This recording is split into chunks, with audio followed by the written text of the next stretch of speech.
Welcome everyone to Family Comes First. I'm Vincent J. Russo. And I'm Victoria Roberts Drogin. Thank you for joining us today. The discovery that your child has a hearing loss is a very emotional time for both the child and the parent. Parents are often overwhelmed by a whole range of emotions. So they must quickly learn a great deal about how best to help their child. Often parents don't know where to turn for help when they learn their child is deaf or hearing impaired. Today, we are going to hear the stories of two incredible families who have children with hearing loss, and from the schools that support them. Welcome to Family Comes First, listening to the deaf.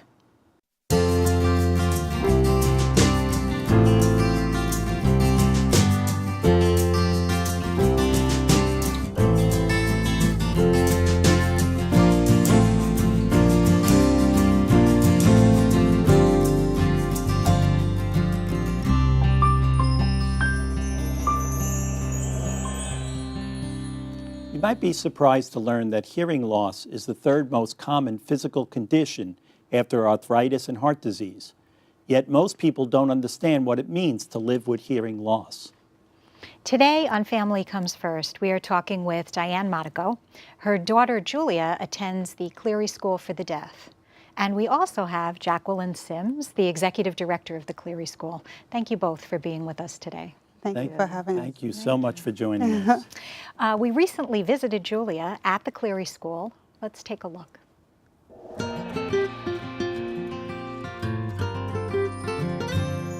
Cleary School has been here for almost 95 years, and it has grown and blossomed and changed over the years. For a good part of our program during the beginning was an auditory oral program, which moved into a bye-bye straight ASL program, but as technology has changed through the years, we're now able to offer programs that are appropriate for children with a variety of hearing impairments. The secondary program currently has 25 students, a variety of ages, all high school. We also offer a program in the middle school in East Islip as well. This is our pilot program for the first year. While we've had students be part of the middle school program, it may have only been for 1 or 2 classes, but now we have a dedicated self-contained class for the students. And within that class, the children have a variety of needs and abilities. We also offer, again, a new pilot program located in one of the elementary schools in East Islip. And there we offer a class within a class for kindergarten, where children are actually integrated directly into the gen ed setting with support from a teacher of the deaf and a teacher assistant. And we also offer 2 self-contained classes of students on the 1st and 2nd grade level. We offer multiple additional services. Aside from the educational setting for the families, we offer additional support for them. We have social workers, parent counseling, parent education, evening ASL classes for families. We offer support groups to help families learn how to advocate for their child. The one thing I can say about our staff here at Cleary School is that they are dedicated, long-term, committed professionals who really understand children with hearing impairments and their needs to help them move forward educationally as well as socially and physically. I began as a speech pathologist, and I was exposed to an evening of American Sign Language with someone who was deaf, and it just captured my interest. And from there I began to explore what fields were available for a speech pathologist and discovered the world of teacher of the deaf. And I just moved into that field, completed my master's degree, and have been working here at Cleary for about 25 years. The children that we service here at Cleary School come from across Long Island, from as far as Montauk, right through to Nassau County, and they come to us with diverse educational needs, from vision impairment to physical impairment to autism and everything in between. The opportunity that we offer them here is to give them chances to be out into the mainstream world, where they can learn how to adapt and function in a world that soon they're going to be in independently. We're providing those skills and strengths to help them be successful later on. Diane, I understand that you have 5 children, 5. and Julia is number 4. Number 4 in the lineup. Yeah, so tell us about Julia. Well, she's 14 years old. She attends Cleary School for the Deaf. She has 3 older siblings. I have a senior in college, a freshman in college, a junior in high school, Julia, and then the baby, Nate, is 11. He probably doesn't want to be called the baby. He doesn't, but that's too bad. But he is. So a busy household. It's a busy household. Julia was diagnosed with a profound bilateral hearing loss when she was about 7 or 8 months old. How did you know? What should parents look for? Well, Julia's circumstances are unique, to say the least. So she passed her newborn hearing screening, and that would obviously be the first thing you should look for is your newborn hearing screening, and then from moving forward from there, you have to. I think you just know. She had some other issues, so there was a lot going on. But generally speaking, I think a mother, especially when she's the 4th one in the lineup, I knew that she wasn't meeting certain milestones. Yeah. That's true. I guess you compare against other children that you have. Yes, you definitely do that, and then from there you start to look for help, and that's where the journey begins. Sure. Yeah. Jackie, tell us about the school and the services that you're providing. Cleary School provides services for children who are from birth through 21. So as soon as parents find out that their child has an issue with hearing, they reach out to Cleary School for the Deaf. And you have a different array of needs and conditions within that student Yes. body as well. Yes. So- But all of the students that are at Cleary are deaf. Okay. They're either deaf or hard of hearing, and then they may have other disabilities as well. Yes. What age did Julia start in the school? Well, she actually did not start out at Okay. Cleary. We started at Nassau BOCES, which is a very good resource on Long Island for parents who have children, babies who've been diagnosed. Cleary's very far away. We live in Rockville Center, and I wasn't quite ready to make the commute or put her on a bus at such a young age. So she started at 9 months old. She did not actually enter Cleary until 2007, so she was 5 years old when she came to Cleary. But that was that's just how we went Sure. through the process Sure. of it. Yeah. Jackie, what would you say is the biggest difference between Cleary and other schools in terms of the environment you create? It sounds like you have tremendous resources for the parents as well. Yes. Cleary is very different and different from all of our other 4201 schools as well. We have a site that we call Nesconset site. It's actually the Cleary Sisters' home. We started in 1925, and there's a self-contained site at Nesconset. So we have 6 students in a classroom, 1 teacher, 1 teacher assistant. And then we have students who go through either the elementary at Nesconset or we have a program at East Islip School District. So these students are in East Islip schools with our professionals. So starting from kindergarten, we have a kindergarten class at East Islip all the way through middle school and high school. So it's very different from the other schools. So they're really interacting with hearing students, with other Yes. deaf students. They're having, the experience of really what it would be like to come out and live, in an integrated, And be able to successful. succeed in the world around you and not be in a bubble, so to speak. So, Yes. and Julia's at East Islip Middle School right now, and she's having great experience. I mean, the kids are fascinated with the Cleary kids, and they eat lunch with them and want to be with them, and she's made friends. So that's what you want. I mean, that's where you want to get your child to be able to succeed, have friends, and go to school and just do well.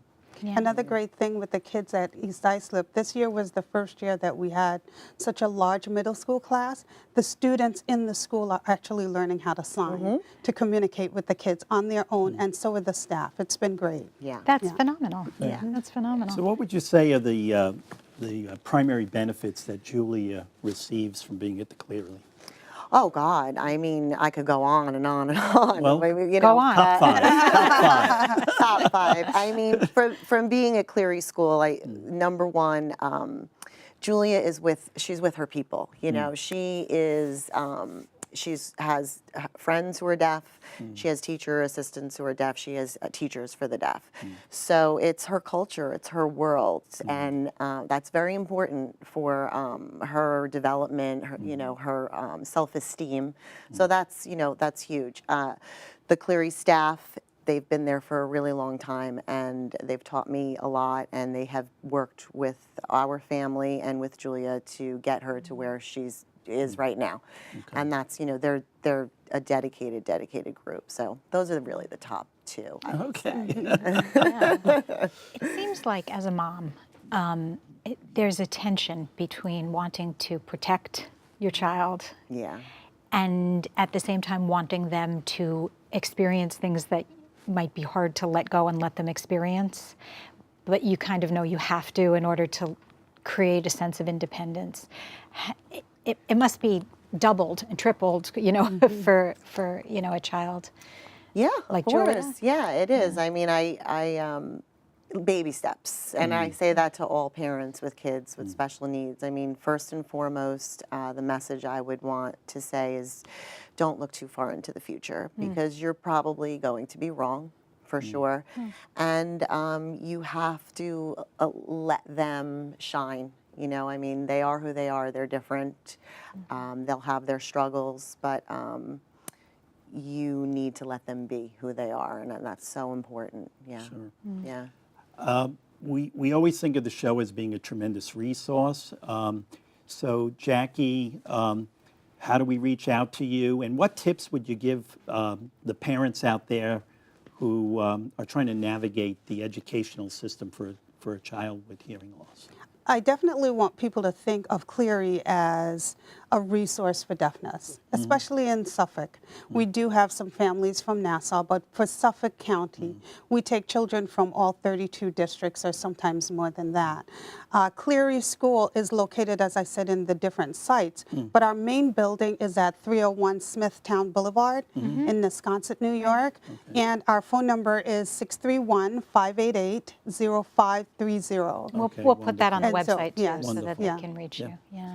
And hopes and wishes for Julia? Oh gosh, well, going back to my message, never Yeah. look too far into the future. I mean, Right. right now, I'm so happy with where she is, and my hope is that it continues. Really, that's as far as I'll go. All right. Thank you Ver- both. Yeah. Yeah, thank you so much. Thank you. It's been enlightening. Thank you. And it's been Thank you for great having having us. Yes. partners like the Monicos Yeah. to work with, because they have been such great resources for us at Cleary. Well, Wonderful. You can Yeah. see Wonderful. it. Yeah. Thanks. Wonderful. Thank you. Thank you. We will be right back after this short break.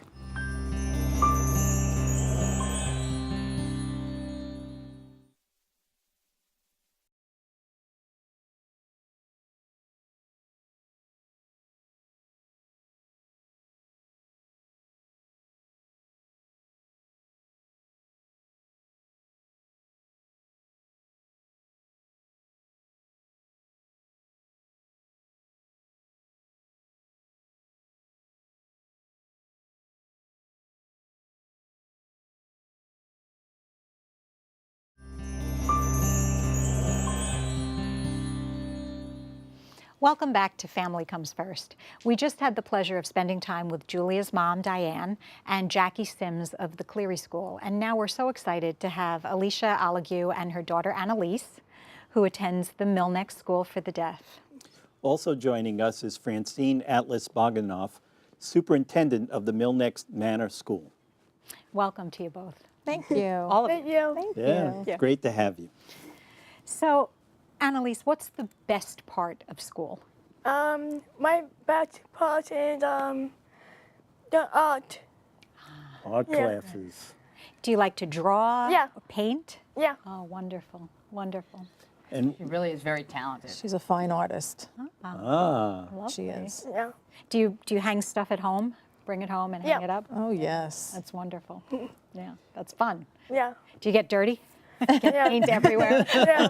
I think about this. Have to clean everything Yeah. up. Yep. so what grade are you in? 9th. Ninth grade? Yeah. Ah, okay. Yeah. And how long have you been at the Millneck? I went there when I was 3 and I 2.5. and 2.5. 2.5? Yeah. You were No wonder why you can't remember. I would remember either. Yeah. That's great. So tell us about your friends at school. Oh, What do you do with them? I was chatting with them and I study with them. I like science, math, social study, EI, something like that. Yeah. Do you have a favorite course? What's your favorite class? Oh, my favorite class is art and computer. Ah, computer. Nice. Yeah. Nice. So, Mom, Yes. how'd you make the decision to have Annalise at the Millneck? My decision was made after we had found out Annalise was deaf. The audiologist pretty much handed me a binder and said, here you go, figure this out. And in there were quite a few schools. And Millneck was the school that I called that somebody didn't say, let me have your number, we'll call you back. They actually put me through to somebody. And that somebody is Judy Johansson, and she was the be-all, do-all of what I needed. Wow. So tell us about the school. Millneck is a very special place. It's unique. We are celebrating our 65th anniversary, and we are on the North Shore of Long Island. So we're in kind of an unusual setting in the fact that it's an old estate. It's an 86-acre campus. It was owned by the Grace Dodge family, and you've probably seen the Manor House, actually, in many movies. We then petitioned the state for them to please kindly build us a building that works for school. And we were actually very lucky. The state finally came through with it, and they allowed us to build a brand new building. So we're there 13 years now, and it is beautiful. It was actually made specifically for deaf children. I'm sure you have seen a lot through the years and the changes in how we're approaching education. How has technology changed? Oh my gosh. I can tell you honestly, when I first started teaching, years ago, a TTY was what was used by most deaf people. It was this big. Then it got smaller and smaller and smaller, and most people used a TTY this big. Now, technology for deaf people is, everybody sits there and texts back and forth. They have video phones right now. If you need to speak to a person, you just type in, phone them up, and you see the person in front of you. And you just chat, kind of like FaceTime. If you need an interpreter because you need to speak to somebody, you can just ask for that to be brought in, and they'll give you a Spanish interpreter. They'll give you an English signing interpreter.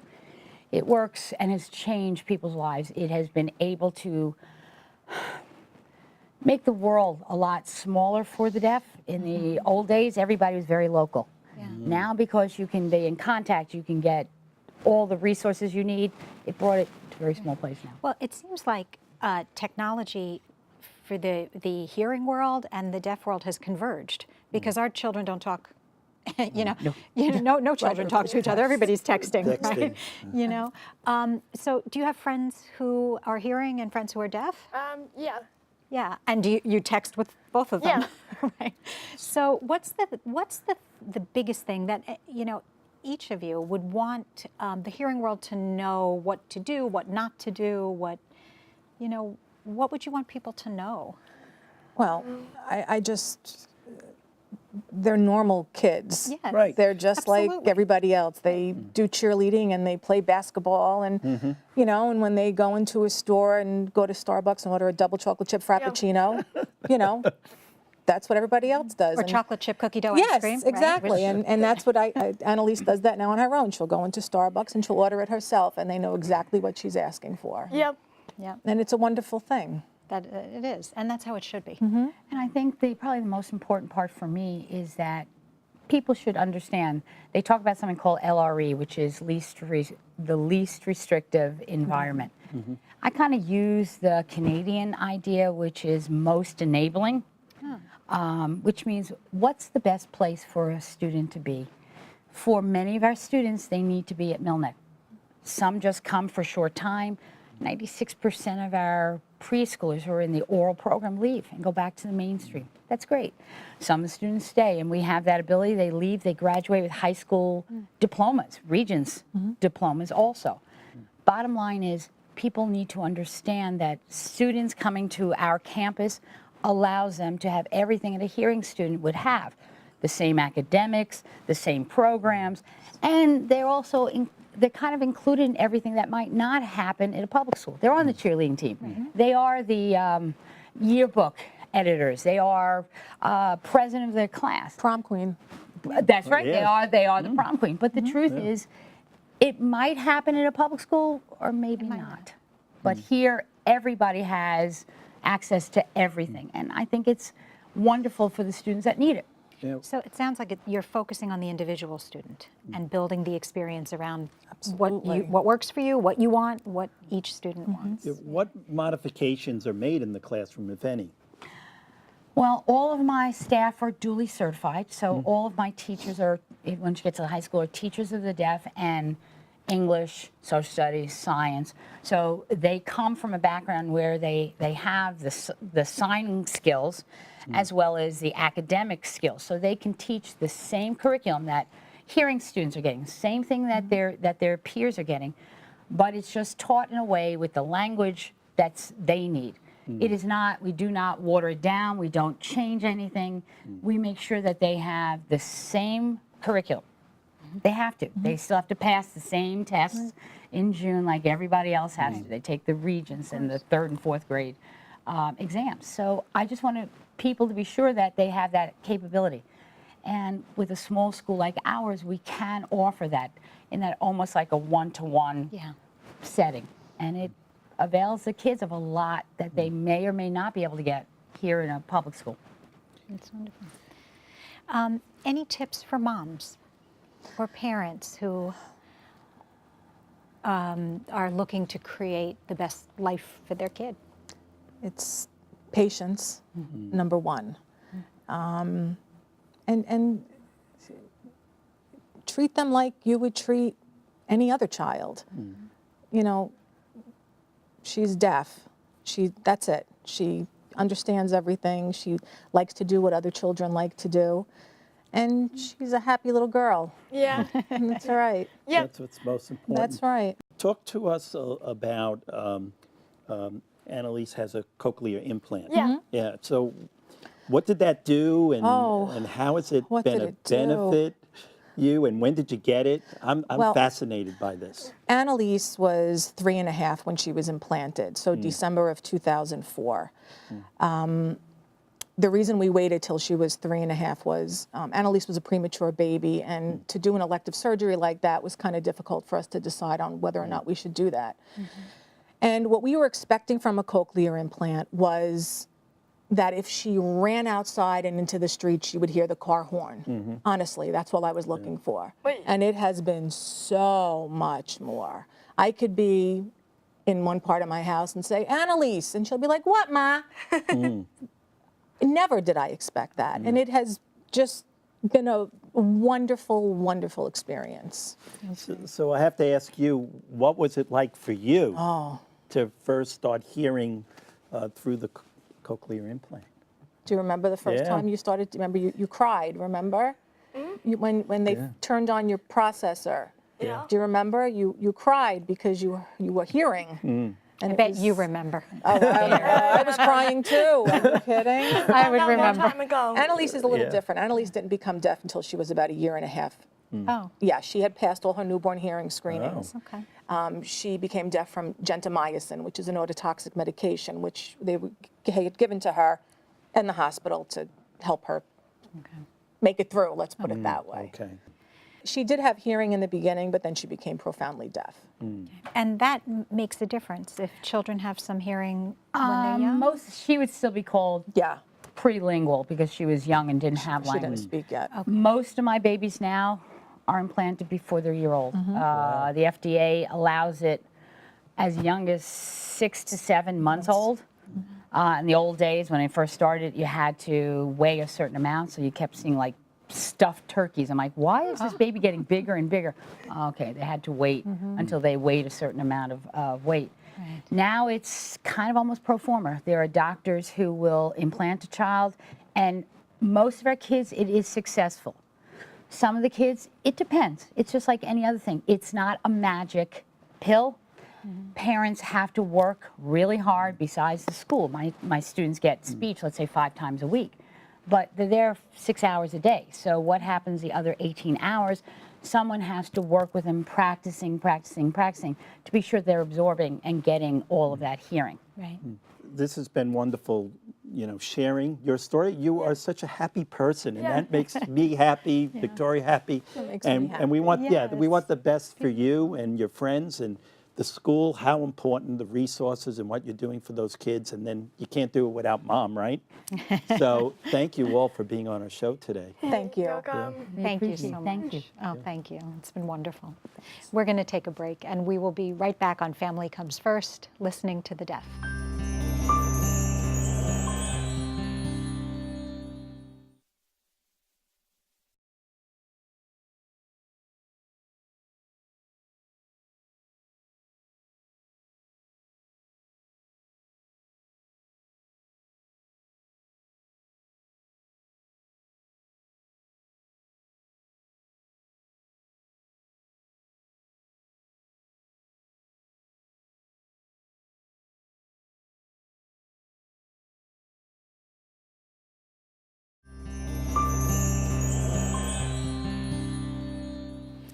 Hearing loss is an invisible condition. We cannot see it.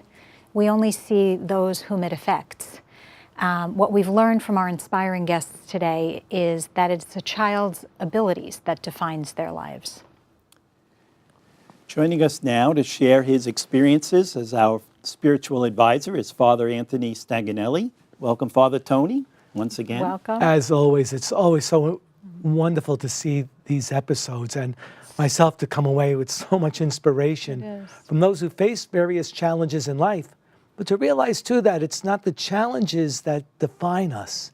It is the core of who we are as children of God, that we're not defined by this challenge or that challenge that we face in life. There's something much deeper. And to see the whole community respond to that, we're all children of God. All of us facing those various challenges, and that we're all in this together. And the joy of Annalise and Julia, I mean, just they're wonderful children. Beautiful.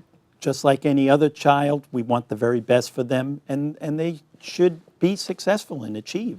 And I think we've come such a long way as a society, to be able to treat each child individually, as you say, and to have these wonderful places like the Cleary School in Milneck, that can give this individualized attention and have a child maximize its, their potential to live. And also to see too that these children, as they're maximizing their potential, give the community at large so much. It's not just simply they're receiving services, they themselves are teaching us so much about life and what really is important as they face those challenges with such joy and courage and deep faith. It's awesome. Yeah, Well, thank you so much, Father Tony. Thank you. Thank you for being with us today. Awareness can help all of us be more compassionate, understanding, and effective at supporting not only children who are deaf, but all of the children in our communities. For a list of the resources and more information about what we talked about today, please visit Vincent's law firm website at vjrussolaw.com. Thanks to all our viewers for joining us, and remember, family truly does come first.